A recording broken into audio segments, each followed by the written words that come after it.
Oklahoma. Senator Milne. Thank you, Mr President.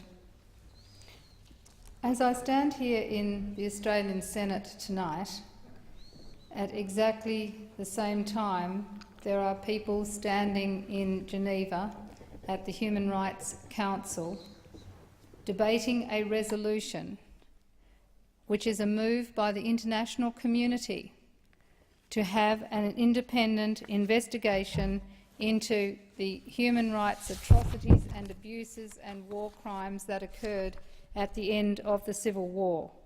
In fact, the resolution says to undertake a comprehensive independent investigation into alleged serious violations and abuses of human rights and related crimes by both parties in Sri Lanka during the period covered by the Lessons Learnt and Reconciliation Commission, and establish the facts and circumstances of such alleged violations and of the crimes perpetrated with a view to avoiding impunity and ensuring accountability, with assistance from relevant experts and special procedures. This is a critical motion before the Human Rights Council, debated as I stand here in the Senate. And yet the Australian government, disgracefully, has not signed on as a co-sponsor, and it is unclear whether Australia will even support this motion that has gone forward. Diplomats from Australia's key allies, the United States, the United Kingdom, the European Union, Canada, worked very hard to garner support for this motion. Hardly surprisingly, the Sri Lankan government, which opposes the resolution, its forces standing accused of the majority of deaths, it doesn't want a proper investigation into these crimes. And Sri Lanka is supported in its opposition by China, Venezuela, Cuba, Russia and Burma. Australia should be a constructive player at this critical moment for human rights in our region, but instead of that, we are not. We are on the side of the appeasers, and that is a disgrace, Mr President. And I stand here tonight thinking as well of the people in Sri Lanka who continue to be subjected to torture and disappearance. On the wall in my office I have a painting called "This is not a white van." It's written in English, Sinhala and in Tamil, and it is there to show very clearly that people are disappearing in Sri Lanka because they stand up against the regime. Reports have come out from many investigations, including our own centre here in Australia, from the Public Interest Advocacy Centre, which brought out a report earlier this year, Island of Impunity, investigation into international crimes in the final stages of the Sri Lankan Civil War. Just over the weekend, out has come a video released on Sri Lankan army torture of women, and Sri Lanka's army has now admitted soldiers had abused and tortured female recruits, a rare admission of guilt after years of allegations over its personnel's treatment of Tamil rebels during the uprising.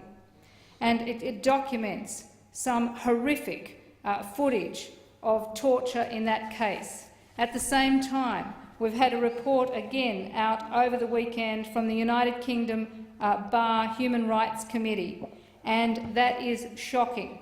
It shows abuse of the Tamils, who say that they were beaten with pipes, burnt with cigarettes, branded with hot objects. It goes on to describe in graphic detail the physical and sexual assaults.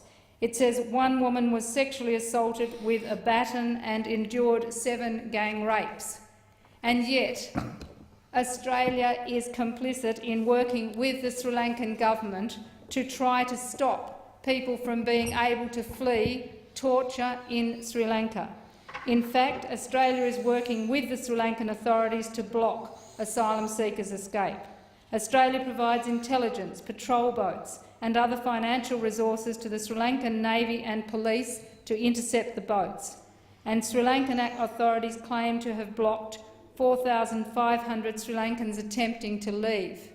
And not only that, those who have left and arrive in Australia by boat are sent to offshore detention, declared to be economic refugees and sent back, which is against all principles of international law.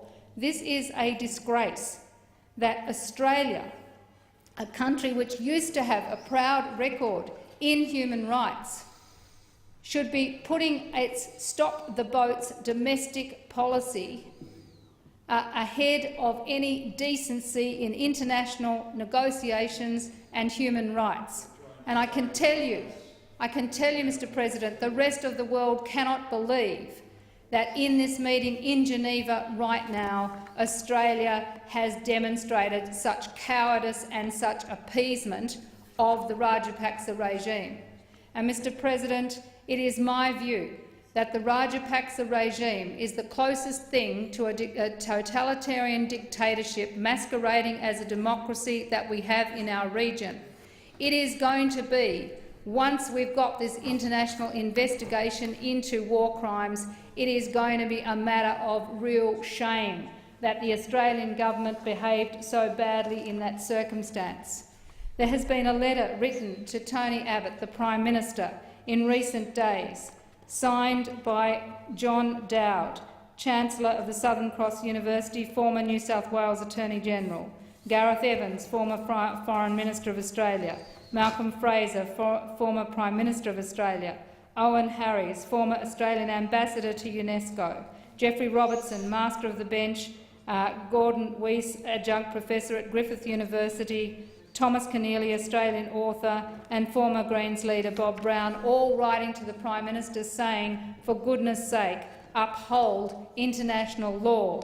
Let's have an investigation into some of the gravest crimes under international humanitarian law, and let's demand accountability. That is the very least a civilised country like Australia, a democracy like Australia, should be demanding of the Rajapaksa regime.